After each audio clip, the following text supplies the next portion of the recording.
ರೈತರು ಸಂಪೂರ್ಣವಾಗಿ ಈ ಒಂದು ಪ್ರಾಜೆಕ್ಟ್ನ ವಿರೋಧನ ಮಾಡ್ಕೊಂಡೇ ಬಂದಿದ್ದಾರೆ. ಆದರೆ ಸರ್ಕಾರ ಇವತ್ತು ಯಾವುದೇ ರೀತಿಯಾದಂಥ ಅವ್ರಿಗೆ ಕಣ್ಣು ಕಾಣ್ತಾ ಇಲ್ಲ, ಕಿವಿ ಕೇಳ್ತಾ ಇಲ್ಲ. ಒಟ್ಟಾರೆಯಾಗಿ ರೈತರ ವಿರುದ್ಧವಾಗಿ ಇವತ್ತು ಸರ್ಕಾರ ನಿಂತ್ಕೊಂಡಿದ್ದಾರೆ. ಇಂಥ ಸಂದರ್ಭದಲ್ಲಿ ರೈತರ ಪರವಾಗಿ ನಿಲ್ತಕ್ಕಂಥದ್ದು ಪಕ್ಷದ ಕಡೆಯಿಂದ ನಮ್ಮ ಧರ್ಮ.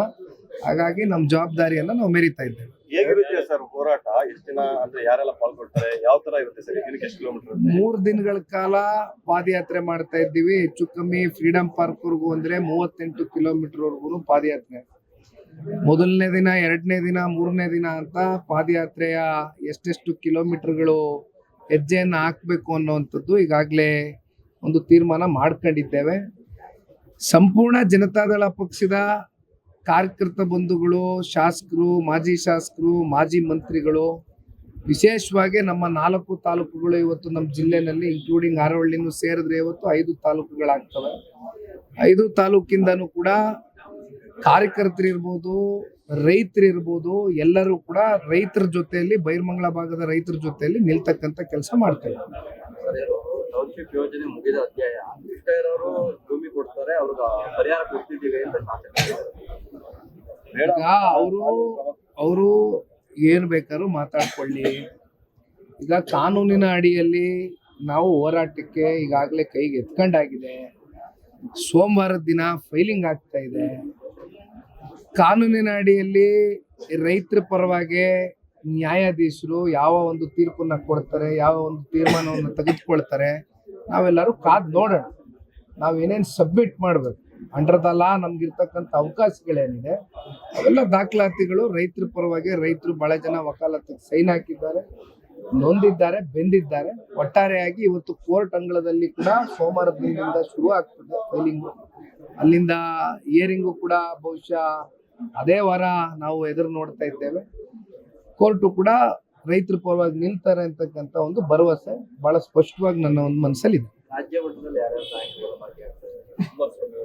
ಎಲ್ಲ ಬರ್ತಾರೆ. ದೇವೇಗೌಡರು ಸಾಹೇಬರು ಬರ್ತಾರೆ, ಕುಮಾರಣ್ಣ ಅವರು ಬರ್ತಾರೆ. ಒಟ್ಟಾರೆಯಾಗಿ ರೈತರ ಜೊತೆ ಇಡೀ ಪಾರ್ಟಿ ನಿಂತ್ಕೊಳ್ತಾರೆ. ಸರ್, ಈಗ ಕೆಲವೊಂದು ಹೋರಾಟಗಳ ಬಿಜೆಪಿ ಮತ್ತೆ ಜೆಡಿಎಸ್ ಸೆಂಟ್ರಲ್ ಎಲ್ಲ ಜೊತೆ ಅದು ಈ ವಿಚಾರಗಳಲ್ಲಿ ಕಾವೇರಿ ವಿಚಾರವಾಗಿರ್ಬೋದು, ಈ ವಿಚಾರವಾಗಿ ಅವರು ಪಾದಯಾತ್ರೆ ಮಾಡ್ತೀನಿ ಅಂದ್ರೆ ಒಟ್ಟಿಗೆ ಮಾಡಿದ್ರೆ ಅದೊಂದು ಮೆಸೇಜ್ ಬೇರೆ ತರ ಇರ್ತಿತ್ತಲ್ಲ. ಈ ಸಪರೇಟ್ ಮಾಡೋದು ಯಾಕೆ ಸರ್? ಈಗ ಕಾವೇರಿ ವಿಚಾರದಲ್ಲಿ ನಿಮ್ಗೆ ಗೊತ್ತಿದೆ ಮನೆಯಲ್ಲಿ ಏನಾಯ್ತು ಅಂತ. ಈಗ ಅಜ್ಜಿಯವರ 11ನೇ ದಿನದ ಕಾರ್ಯ ಇತ್ತು. ಹಾಗಾಗಿ ಇಂಥ ಸಂದರ್ಭದಲ್ಲಿ ನಾವು ಇವೆಲ್ಲವೂ ಕೂಡ ಮಾತಾಡೋದಕ್ಕೆ ಆಗ್ತಾ ಇರಲಿಲ್ಲ. ಆದ್ರೂ ಕೂಡ ನಮ್ಮ ಮಂಡ್ಯ ಜಿಲ್ಲಾಧ್ಯಕ್ಷರಿಗೆ, ನಮ್ಮ ಮಾಜಿ ಶಾಸಕರಿಗೆ ಎಲ್ಲರಿಗೂ ಕೂಡ ನಾನು ಕರೆ ಮಾಡಿ ಮಾತಾಡಿದ್ದೀನಿ. ಈಗ ನಮ್ಮ ಮಿತ್ರ ಪಕ್ಷ ಕೆಲವೊಂದಷ್ಟು ಸಂದರ್ಭದಲ್ಲಿ ಅವರು ಕೂಡ ಒಂದಷ್ಟು ತೀರ್ಮಾನಗಳು ತಗೊಳ್ಬೇಕಾಗ್ತದೆ. ಹೋರಾಟಗಳು, ಪ್ರತಿಭಟನೆಗಳು, ಪಾದಯಾತ್ರೆಗಳು ಇವೆಲ್ಲವೂ ಕೂಡ ಒಂದೊಂದ್ಸಲಿ ಪ್ರತ್ಯೇಕವಾಗಿ ಮಾಡಬೇಕಾಗ್ತದೆ, ಒಂದೊಂದ್ಸಲಿ ಒಟ್ಟಾರೆಯಾಗಿ ಮಾಡಬೇಕಾಗ್ತದೆ. ಹಾಗಾಗಿ ಇಲ್ಲಿ ವ್ಯತ್ಯಾಸ ಅಂತಕ್ಕಂಥದ್ದೇನಿಲ್ಲ. ಅಂದ್ರೆ ಯಾವ್ದು ಪ್ರತ್ಯೇಕವಾಗಿ ಮಾಡಬೇಕು, ಯಾವ್ದು ಒಟ್ಟಾಗಿ ಮಾಡಬೇಕು ಅನ್ನುವಂಥ ತೀರ್ಮಾನಗಳು ಆಯಾ ಸಂದರ್ಭದಲ್ಲಿ. ಇದೇ ವಿಚಾರ ಈಗ ಅವರು ಪಾದಯಾತ್ರೆ ಮಾಡ್ತೀನಿ ಅಂತ ಹೇಳ್ತಾರೆ, ಒಟ್ಟಿಗೆ ಮಾಡಿದ್ರೆ ಒಂದು ಮೆಸೇಜ್ ಬೇರೆ ಹೋಗ್ತಿತ್ತಲ್ಲ. ಈಗ ನಮ್ಮ ಹತ್ರ ಯಾರು ಇಲ್ಲಿವರೆಗೂ ಇದನ್ನ ಚರ್ಚೆ ಮಾಡಿಲ್ಲ. ನಮ್ಮ ಬಳಿ ಯಾರು ಚರ್ಚೆ ಮಾಡಿಲ್ಲ. ಭಾರತೀಯ ಜನತಾ ಪಾರ್ಟಿಯಿಂದ ಯಾರು ಕೂಡ ಸನ್ಮಾನ್ಯ ಕುಮಾರಣ್ಣ ಅವ್ರಿಗಾಗ್ಲಿ ನಮಗಾಗ್ಲಿ ಈ ವಿಚಾರಕ್ಕೆ ಸಂಬಂಧಪಟ್ಟಂತೆ ಚರ್ಚೆ ಮಾಡಿದ್ದಾರೆ.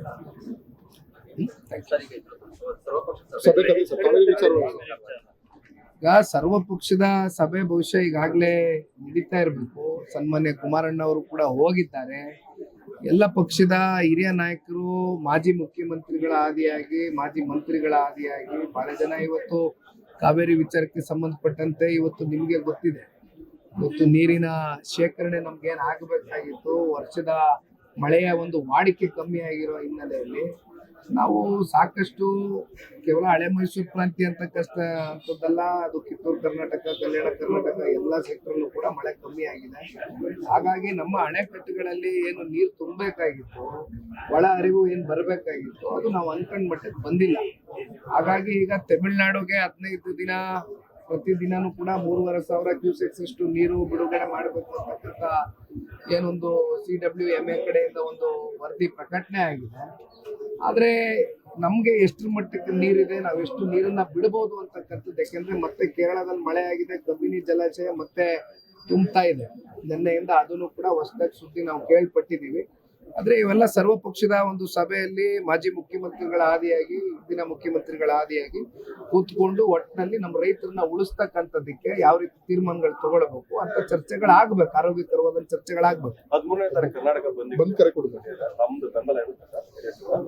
ಈಗ ಈ ಸ್ವಾಭಾವಿಕವಾಗಿ ಬಂದ್ಗಳು ಆಗ್ತಕ್ಕಂಥದ್ದು ಯಾವಾಗ ಸರ್ಕಾರಗಳು ಸರಿಯಾಗಿ ಸ್ಪಂದಿಸೋದಿಲ್ಲ ಅಂತ ಸಂದರ್ಭದಲ್ಲಿ ಬಂದ್ಗಳನ್ನ ಹಲವಾರು ಸಂಘಟನೆಗಳು, ರೈತ ಪರ ಹೋರಾಟಗಾರರು ಎಲ್ಲರೂ ಕೂಡ ಬಂದ್ಗೆ ಕರೆ ಕೊಟ್ಕೊಂಡಿದ್ದಾರೆ.